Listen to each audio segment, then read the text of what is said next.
This is it, Bat fans. Here's my ranking of my favorite episodes of the final season of Batman. Big D's Entertainment Rankings and Reviews. So, greetings, my fellow YouTubers, and welcome to Big D's Entertainment Rankings and Reviews. My name is Joel, better known to you as the Big D, so I'm about to bring to y'all my final ranking of the Batman TV series Season 3. If you haven't seen my rankings of the first two seasons, please go back and watch them before you go on with this. If you've watched them, good. Then let's get started. I've ranked 10 of these episodes. Now, two of them will be special two parts because unlike the first two seasons, these shows didn't have any cliffhangers, but some did have a possible ending that coincide with the next story instead of the usual. Now, some episodes would show us who's coming back to Gotham City for the next episode. And also, we now get a new member to the team as we get ourselves Yvonne Craig as Batgirl, who's really Barbara Gordon, daughter of Commissioner Gordon. And thus, we would now have a terrific trio. Anyway, they would face old and new opponents in this series, so if you're ready, let's begin. I've ranked 10 of 10 because there were 26 episodes produced and aired of the third season. So here we go. Number 10 is episode 7, Louis the Lilac. Now, this episode featured the first appearance of this exclusive to the series character, Louis the Lilac, who is played by legendary actor Milton Berle. Well, in this episode, his first appearance, he wants to control Gotham's flower children and corner the flower market right under Batman's nose. Well, he does what he can and manages just to try and stop him amid his stupefying sprays and face-to-face trays. I gotta tell you, Louis kind of an underrated type foe for Batman, but, well, he's one character that managed to survive being a one-villain wonder, because he did appear in another episode, in episode 18, Louis' Lethal Lilac Time. Nevertheless, which that episode was good too, so that serves as an honorable mention. So anyway, Louis the Lilac, I think that's a pretty good episode. It premiered in late October of '67. Number 9 is episode 24, The Joker's Flying Saucer.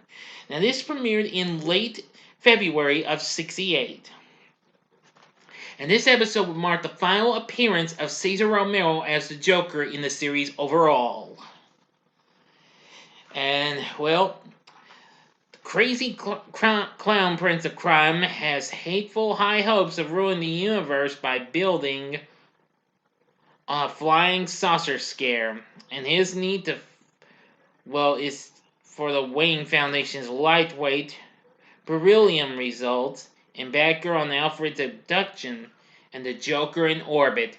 I gotta tell you, that's kind of a strange episode, because episode arcs, stories in the third season are a little odd and a little crazy and campy and what have you.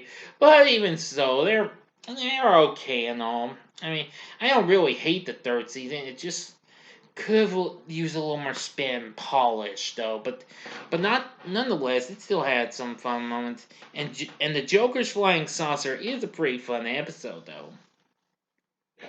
Number 8 is episode number 8 itself, The Og and I.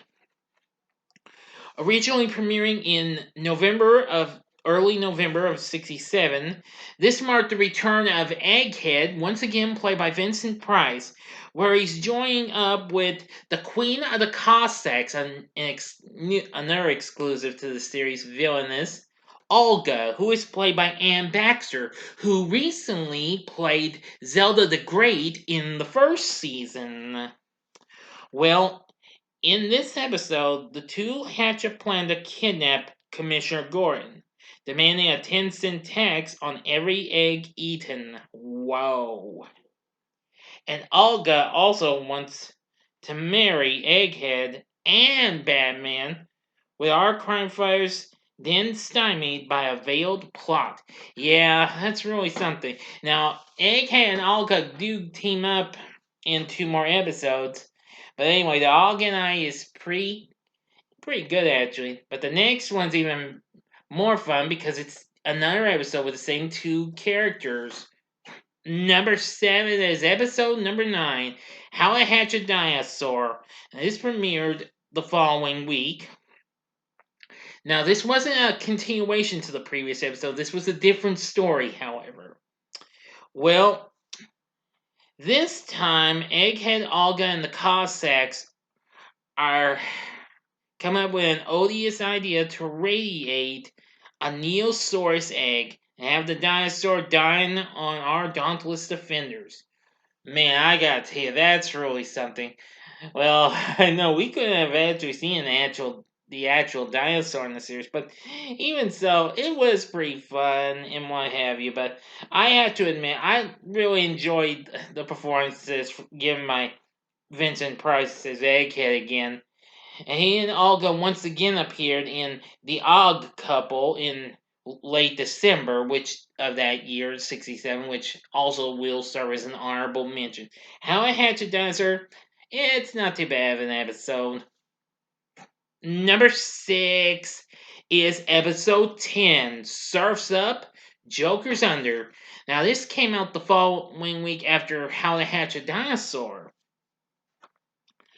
Anyway, now this would bring back Joker for the first time in the 3rd season.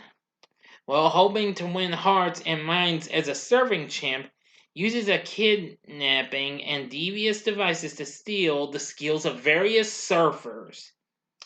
So contestants drop out one at a time while Batman and Robin drop in to make sure Joker wipes out. Yeah, I gotta tell you, that's kind of another campy but fun episode though. It has its moments. A little strange in some parts, but pretty funny, especially when Commissioner Gory and Chief O'Hara show up on the beach. Oh wow, it's really something. But still, a fun episode. Number 5 is episode 14, Catwoman's Dress to Kill. And this premiered in December of 67. Now, this time we have Catwoman in her first appearance in the 3rd season, but this time played by Eartha Kitt and not Julie Newmar. Well, Kitt played her for a few times. Anyway, this time the felonious feline is ready to filch the fashion world and snatch a solid gold dress. And as the terrific trio bolt into action, Catwoman has the perfect pattern for pulling the wool over their eyes.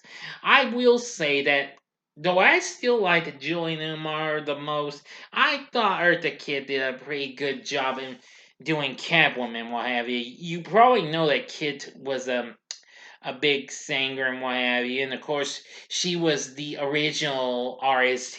Well, the one who originally did Santa Baby, as a matter of fact. At least I think she was.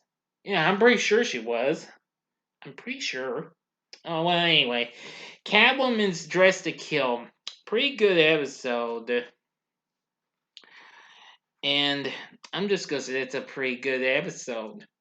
Number 4 is episode 1, Enter Batgirl, Exit Penguin. Now this premiered in September of 67. Burgess Meredith returns as Penguin. Of course, we'd see him again in other episodes like The Sport of Penguins and its continuation, A Horse of Another Color, which were episodes 4 and 5, and his final appearance in the series overall was episode 20, Penguin's Clean Sweep. But anyway, and this was the episode that introduced us to Batgirl. Anyway, Penguin has kidnapped Commissioner Gordon's daughter, Barbara, in a flagrant ruse to marry her and gain immunity from charges.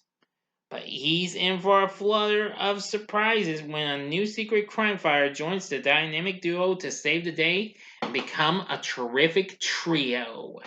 Yeah. Anyway, and that's when we would start getting in the end the next week's villain who would be up to something, because the next villain would be Riddler, who Frank Gorshin managed to return after John Astin played him in the two-part episode The Batman's Anniversary and a Riddling controversy in the last season. But anyway, the first appearance of Batgirl was pretty good, and, well, Alfred now knows who she is, but Batgirl manages to slip away from Batman and Robin every single time. Nevertheless, it's pretty fun. Number 3 is, well, 2 episodes that blend one story. Episode number 16, The Funny Feline Felonies, and number 17, The Jokes on Catwoman. Now, this would have Catwoman's final 2 appearances, and Joker is with her. In the Funny Feline Felonies, Joker and Catwoman link up over the lure of cash and even more of that green stuff, and are ready to dynamite the depository. With Batgirl's help, the dynamic duo jump the Jester, who offers them a numbing Joker buzzer blast in return, which that's really something. But in the following episode, the arch criminals are going for the gunpowder they need for their heist. But our heroes blast apart their plans, and Catwoman wants a fair trial. But jury tampering leads to courtroom chaos. This was pretty good. It was pretty good to see Joker and Catwoman working together. That was really good. As much as I like Joker and Penguin working together back in the first Batman special in the last season, this one's not too bad. I really do like it. Number 2 is episode 23, I'll Be a Mummy's Uncle. This premiered in February of '68. And this had Victor Buono in his final performance as King Tut. He first appeared in the 3rd season in episode 6, The Unkindest Tut of All. But this episode was, I think, pretty good actually. Anyway, Tuts managed to escape from a psychiatrist, and, well, he's in need for nihilanium, the world's hardest metal, which could lead him to the vein beneath Wayne Manor. But his mine shaft from the lot next door alarms Batman, but it's too late. The Tutlings have tunneled right into the Batcave, where soon Tut knows about. You guessed it. But anyway, the fight against him was really something. Now, this was kind of a first. Unlike the first 2 seasons, just like in the 6th episode and this episode, for the first time we see King Tut actually going into the fight with Batman. Because we never saw him do that in his first 3 appearances, but in the final 2, he does. Kind of a big surprise, but still good. And manages to try to get away and is about to reveal Batman's identity to Commissioner Gordon, Chief O'Hara, and Batgirl, but you guy gets knocked on the head at the last minute. Boy, Batman's identity is safe once again. So anyway, this episode was very good. I really liked it.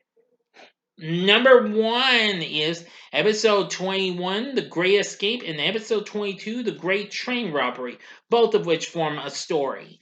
Premiering in early February of '68, this marked the return of that, well, big bad outlaw Shame, once again played by Cliff Robertson. And he sprung from prison with the help of his lady friend Calamity Jan, played by Dina Merrill, and her mother, Frontier Fanny, played by Hermione Badley. And he leaves a cryptic note for Batman to chew on. And Shame's does an opera house hold up backed by some handy fear gas and leaves the crafty cowpoke and gang free to roam and rob again.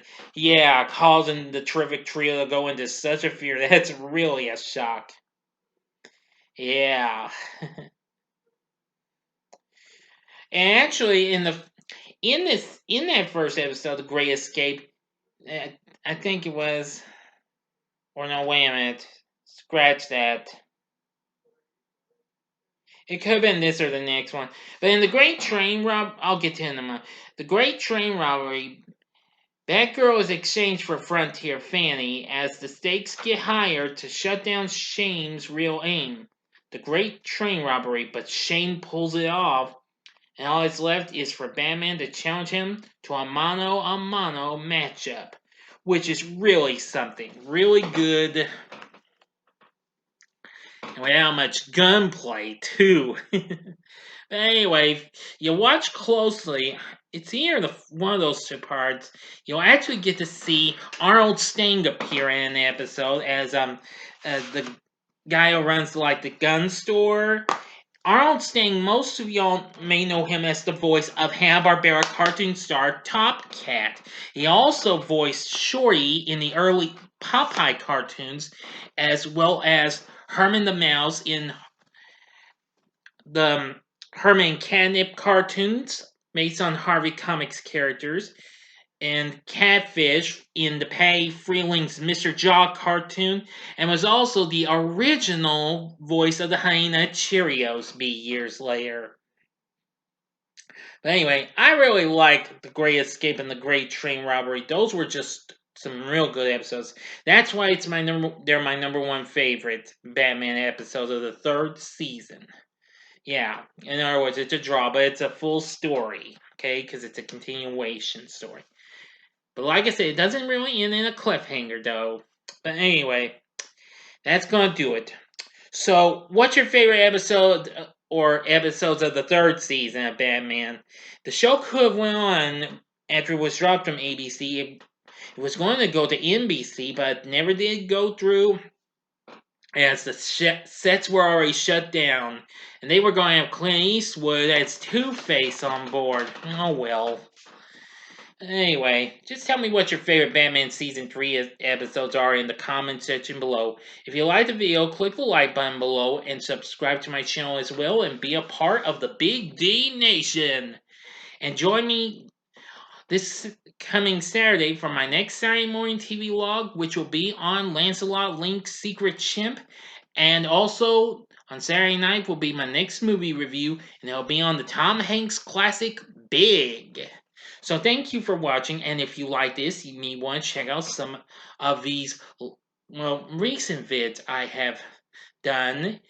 Go to the upper left-hand corner for my recent live streaming quiz if you want to try and catch what you might have missed, or see it again if you'd like, the Batman 1966 movie, or go to the upper right hand corner for what has become my most viewed video this month, my reaction to the Carpenters and their music, which has now gotten over 100 views, which, yes, this means I will do a ranking.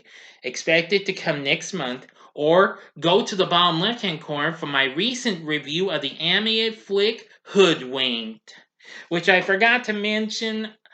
I revisited that film for the first time in years, and let me tell you, it still got it with the laughs and the humor and what have you. In the bottom right hand corner is the button you can click to subscribe. If you like rankings and reviews on movies, TV, music, video games, etc., then I'm your guy. Thanks for watching. Until next time, I'm the Big D saying, see ya.